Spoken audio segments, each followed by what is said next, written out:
Welcome back, everyone. Over to you, Christina. Hi, everyone. I hope you're having a great session so far, great conference. I wish we could be meeting in person, but I'm really excited that all of you are joining us from around the globe. So welcome back to Dam and Museums. And welcome back to track number 2. And this session is called So You Have a Dam, Now What? With Ingenium. If you're looking for the University of Manchester Library, head over to track 1, but let me tell you, you're going to want to stay here for this session. And as we go through the session, please do send us your questions in the Q&A tab. I think it's on this side at any point throughout the session, and we'll take questions at the end. And now, without further ado, let me introduce our speakers today. We have Fiona Smith Hale and Kristy von Moos from Ingenium, which is Canada's Museum of Science and Innovation. Over to you both. Thank you, Christina. Welcome to our talk. So you have a dam, now what? We'd like to begin by acknowledging that we're speaking to you from Ottawa, Ontario, which is the unceded and unsurrendered land of the Algonquin and Anishinaabe people. We recognize their enduring presence on this land and thank them for hosting us today. We understand that many of you work and live in other territories and encourage you to consider your own personal acknowledgement. My name is Fiona Smith Hale, and I'm the Chief Knowledge Officer at Ingenium. I lead the Knowledge and Information Management Services Department. Our department includes the Library and Archives and Information Management Services, with responsibility for overseeing and governing the effective management of Ingenium's information resources, including digital assets. And my name is Kristy von Moos. I'm the Digital Content Officer at Ingenium, and my responsibilities are focused around digital asset management, including training, staff, documenting processes and standards, and promoting our DAM as a tool. So our agenda today includes we'll speak to you about Ingenium, who we are, and how we incorporate digital asset management into our daily work, 5 years after we launched our digital asset management system. We'll speak with you about the program we built around the system and how DAM meets our needs and helps us to work smarter. And finally, we'll share some of our many lessons learned. So who are we? We'll begin with that. Ingenium is a Canadian Crown corporation that oversees 3 of our national museums: the Canada Agriculture and Food Museum, the Canada Aviation and Space Museum, and the Canada Science and Technology Museum.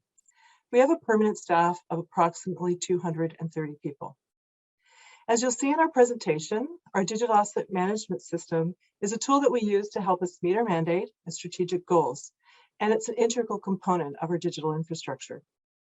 Each of our 3 museums are represented in the DAM, as well as core departments such as collection and research, marketing, communications, facilities, finance, HR, everyone. And this is what helps us run smoothly. So if we take a quick peek at our museums, you see here the Canada Agriculture and Food Museum. This is a working farm located in Ottawa's city core. It's quite literally a farm in the city. In addition to caring for over 100 animals, the Agriculture Museum has a variety of exhibits, demonstrations, and educational programming. Lots of cute pictures are taken here by staff and visitors, of course. At the Canada Aviation and Space Museum, you'll find exhibits that feature our collection of Pioneer, World War I, and World War II aircraft. You'll see bush planes, jets, as well as artifacts relating to space exploration, including the original Canadarm used on the International Space Station. You can also visit our satellite library and archives here, with a collection rich with information and documentation related to the history of aviation in Canada. Also of interest, there's an active runway right behind the museum, handy for those artifacts which can literally fly into our collection, and another great source of photos and video footage when they do so. Last but not least is the Canada Science and Technology Museum, which reopened in November 2017 after a complete rebuild. We have 6 major exhibitions here where visitors can learn about the history of science and technology in Canada.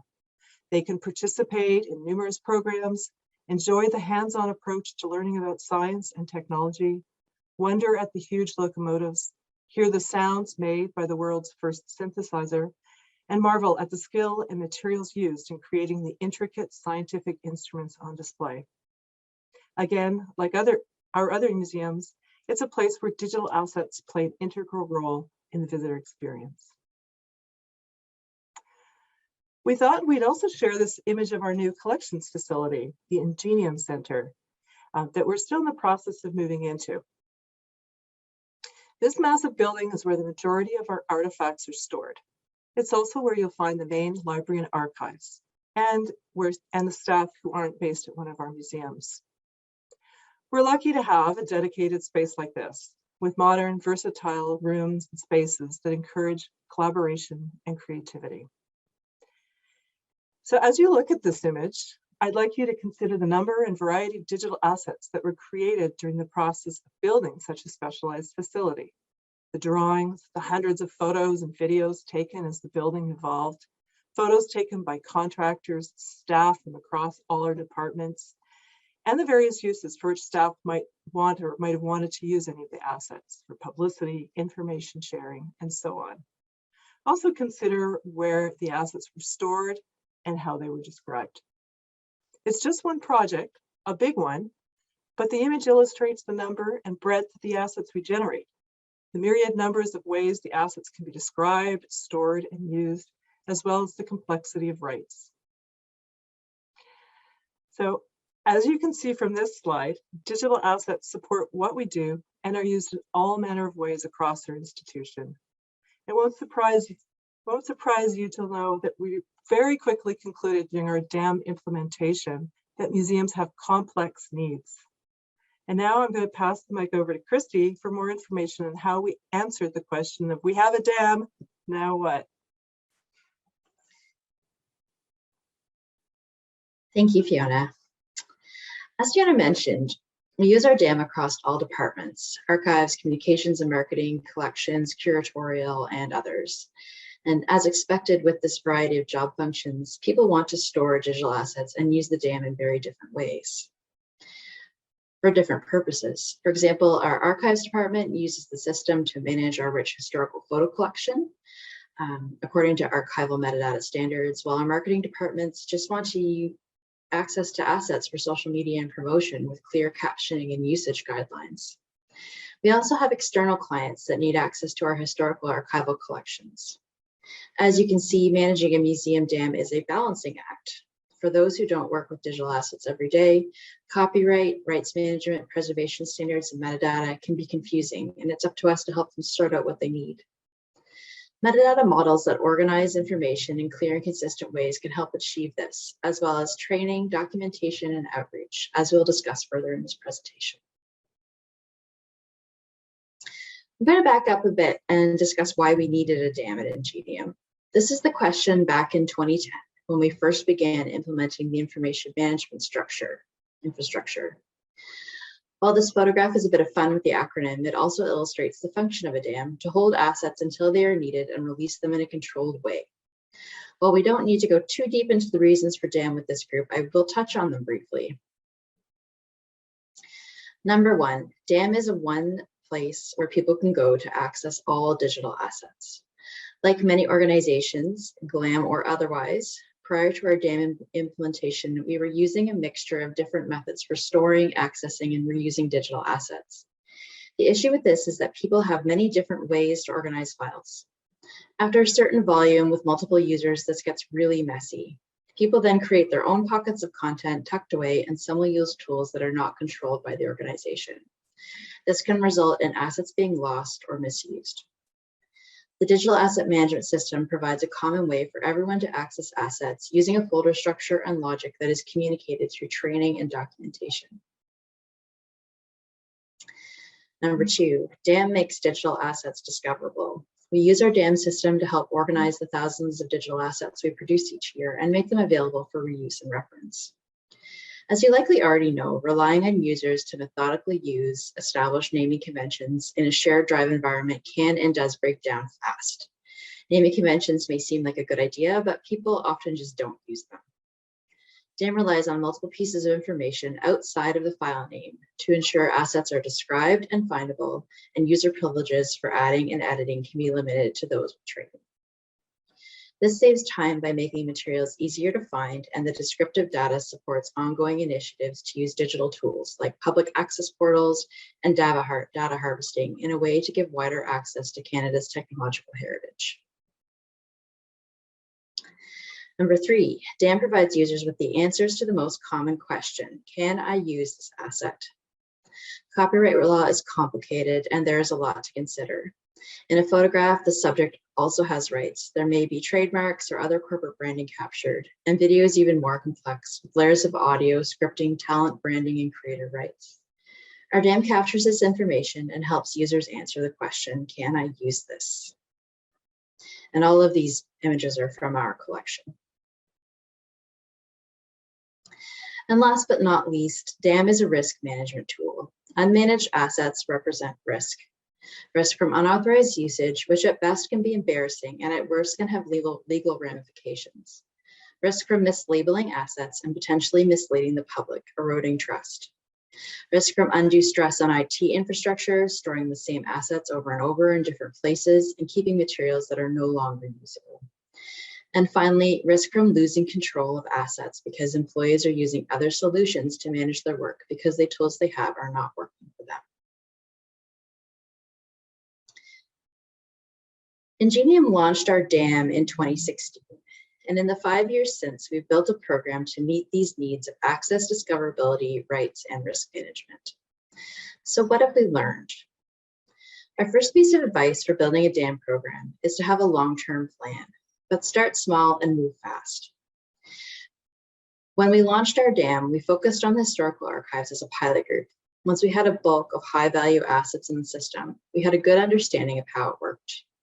We could then begin the process of rolling out the system to other groups at Ingenium, using these assets as a jumping-off point. Our long-term plan was to push the DAM out to all departments. To facilitate this, we conducted business analysis with each group to really understand how staff are using digital assets, where they stored them, how they created them, and to figure out how to best promote the DAM to solve their common problems. We learned that, unsurprisingly, people really care about their digital assets. People described how once they found an asset, they copied it into their own folders to find later. And the problem is they might not have the right version, resolution, or even the rights to use the image. I can't emphasize enough the value in conducting business analysis sessions with your users across your organization. We learned a lot, and in turn, we were able to demonstrate how the system could solve some of the issues they identified. As we met with groups representing each sector of the corporation, we asked them what types of assets they produced, how often, and where they stored them. The sessions were a mix of formal workshops with detailed notes and submitted reports, and informal chats over chocolate cookies and lots of humor. We did this in part because we didn't want to make assumptions on what our users needed. It also had the benefit of allowing us to introduce them to the system and what it could do. These sessions were very valuable. They not only helped us to determine which groups could be early adopters and identify potential asset producers, but also helped us to identify high-value assets to add to the DAM. During these sessions, we discovered that there remained 21 shared drives across Ingenium, some accessible only to a select few department or individuals, housing over 3 million assets. In addition, there were outside storage solutions like Dropbox, Google Drive, USB sticks, and external hard drives containing duplicate copies of original materials. Using a program called Tree Size, we determined that the total space occupied by these duplicate files alone was over 1 terabyte. Going through legacy data is complicated, and so we first focused on getting assets into the system that would be used by multiple groups. We also started working on targeted drive cleanup projects that are ongoing.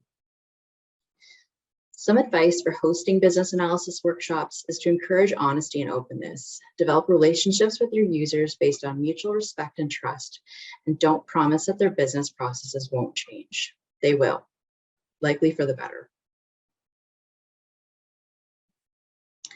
Business analysis is not a one-time thing.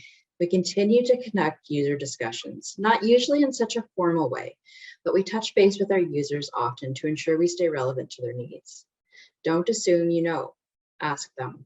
They might surprise you, even years on. Each department has an identified dam producer who has received additional training and can add assets.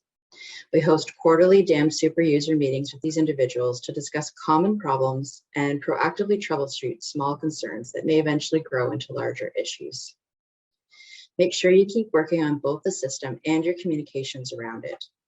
People get stressed about images, storing, finding, rights management, everything.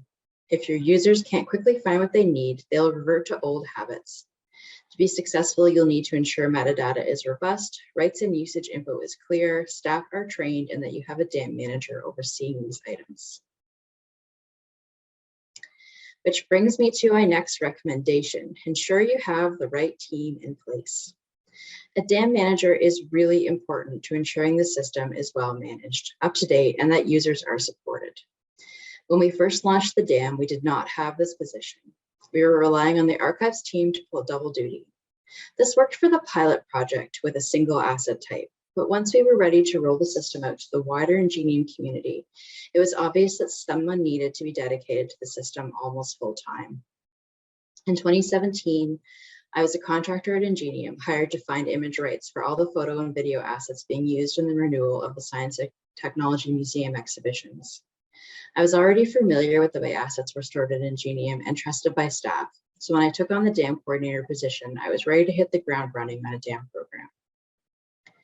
Museum professionals are often already familiar with the tasks that translate well into running a dam, such as metadata and taxonomy development, cataloging, and research. If you do not have the resources to hire dedicated people for these additional roles, it helps to cultivate a limited number of power users. Given additional training, these users can add assets to the system and ensure that others, less familiar team members, are supported. In addition to power users, I have a form that occasional users can fill in when they wish to add assets to the dam, with all the mandatory fields clearly identified. In this way, we can ensure quality control while managing my workload. Another critical realization was that change is hard and people need support when their established workflows are disrupted. To help mitigate this, we have implemented a training and outreach program. Ensure users are knowledgeable ambassadors for the system. We do our best to use humor, empathy, and an open door policy for questions about digital assets. We use a mixture of in-person and online training, pre-recorded help videos, and written materials. We also work closely with HR to integrate dam training into employee onboarding and reach out to new employees in their first couple of weeks to introduce them to the system. It's important to celebrate successes and share them everywhere, at staff meetings, on public screens, in the office, social media, and in meetings. We promote the number of assets, the user uptake, and showcase new collections that have been added. As I already mentioned, having an internal user group that meets regularly is a way to offer support for smaller issues and identify common pain points before they become impediments to using the system. Today, 5 years on and 2 major dam upgrades later, we have over 260,000 assets in our system, representing artifacts, archival photographs, marketing, brand assets, events, and more. We've created and implemented an IAM policy framework that outlines the management of documents, emails, and digital assets. We have governance in place that clearly lays out what belongs in the dam, who can add and edit assets, and what information is needed to make the system successful. This is one of the communication tools we use, in addition to training and outreach I mentioned before. We created a roadmap for implementation and involved staff in its creation. This was important because we could see where the management of digital assets fit into the big picture. We used this to engage senior management and make the case for a dam manager and the program as a whole. We're currently in the process of renewing our roadmap, which will lay out major projects for the dam in the next 5 to 10 years. This will likely include a hybrid cloud environment, possibly artificial intelligence, or other yet to be determined features. But wherever we go, it will be based on the needs of our users. In addition to the internal dam user group I mentioned, we have also initiated a dam community of practice for other museum professionals in the field, and we meet quarterly. We share problems and solutions, governance documents, and common needs. It's part knowledge sharing, part support group, and we'd love to have you join us. So if you would like to do that, please reach out to me. I'll give you some more information. And also feel free to contact myself or Fiona. We'd love to hear from you if you have any questions. And we'll also be hosting a roundtable discussion on governance and training at 2. Thank you for your time today. And if you have any questions, I think we still have some time. Lovely. Thank you so much, Fiona and Kristy, for sharing your incredible dam journey so far. And we look forward to the next chapter already. I really want to talk to you about your roadmap, but we do have a few questions coming in from the audience. So let's turn to those first. So David has asked, what have you found are the most frequent misconceptions by organizations which purchase a dam and discover, now what?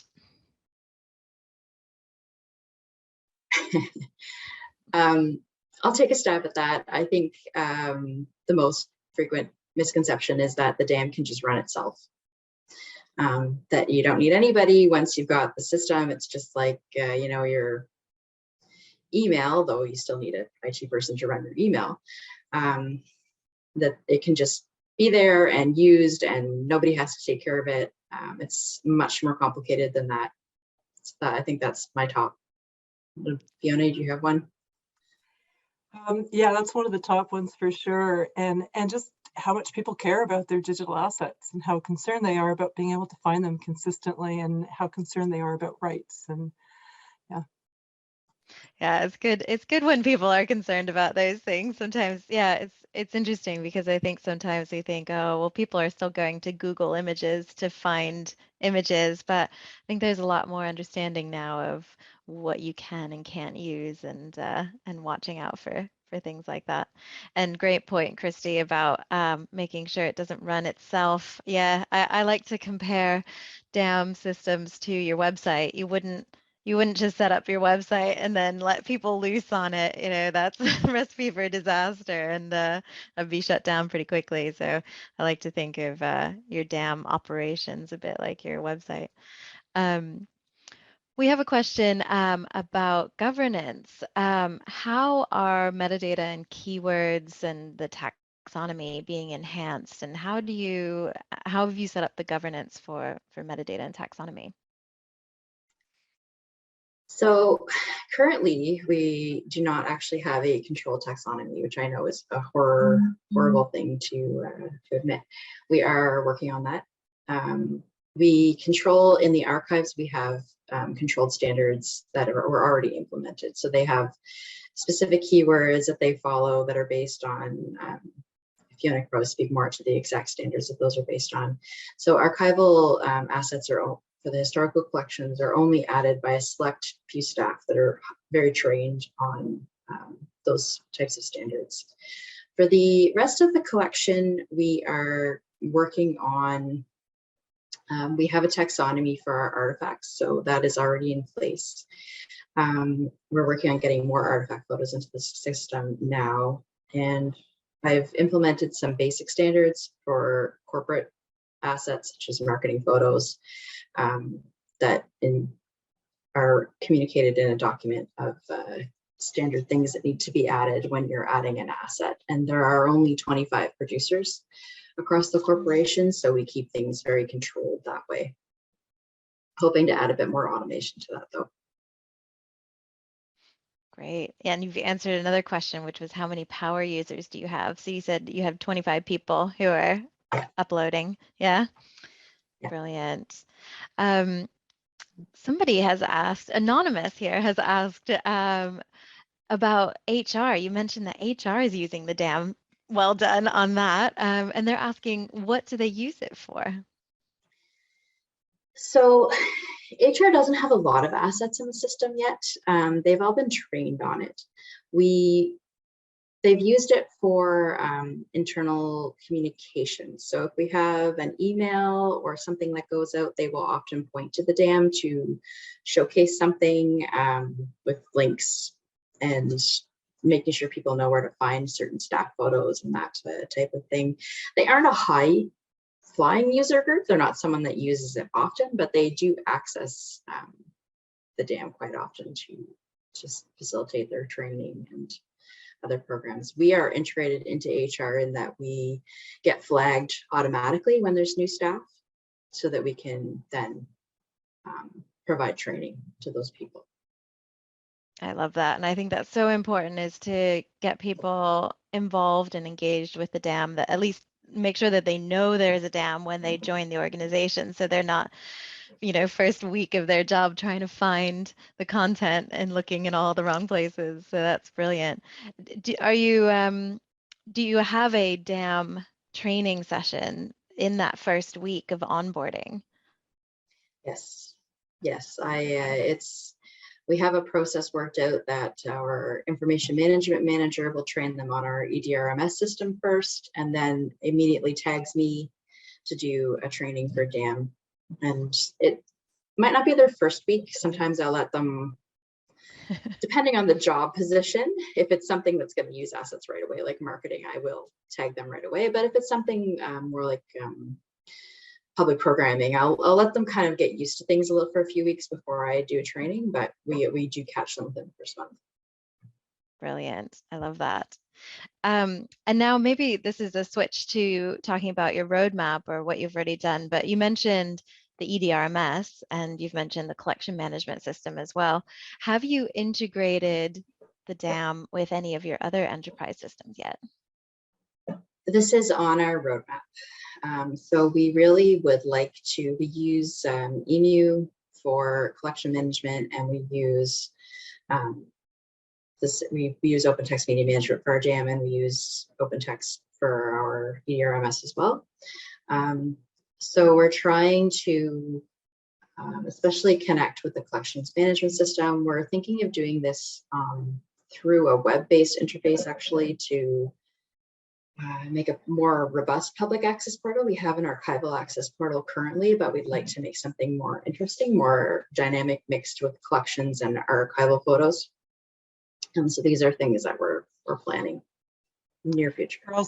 Yeah, and I just want to jump in to just add that we're also looking at library assets connecting as well. So some covers of some of our unique pieces of trade literature, for example. So lots. Oh, I love that. I think that's such an important part of your DAM implementation is planning and setting up the strategy for those integrations, because you will see a lot more value once you integrate the DAM with other systems, simply so that people don't have to download from the DAM and then re-upload to another system. And I'm so pleased to hear that that's on your roadmap. All right, and one last question before we wrap up. Simple question, but much harder to implement. Jean-Luc is asking, is everything bilingual? Is everything in your DAM in English and in French? That is a wonderful question. No, we try for new assets. So we have several dedicated projects. We have a project ongoing right now that from our curatorial division that is collecting photos of pandemic life for businesses and technologies. And all of those assets are going in fully described bilingual, everything English and French. Artifact photos do have bilingual naming and bilingual taxonomy. And archival photos are following archival standards, which is to enter them in the language that the metadata arrived at our institution with. So these are historical collections. So if it's in French, it's in French. If it's in English, it's in English. There are some cases where this has been bulked up through research. So there are some cases with bilingual metadata, some specific collections that have been online before also have bilingual metadata. So it's imperfect, but it is in progress. Nice. Something else for the roadmap. I love it. Well, thank you so much, Kristy and Fiona, for joining us today and for sharing your story. Really appreciate your time today. And for the audience, up next, head to track 1 to join Terencia to learn about AI and video. And then following this session, don't forget to check out the lounge tab to join the facilitated roundtable discussions, covering topics from digitizing collections to workflows.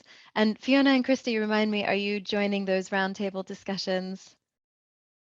Yeah, Yes. so if anybody, Yes. great, lovely. So if anybody has more questions that we weren't able to answer, do head over to those roundtable discussions and join Kristy and Fiona over there.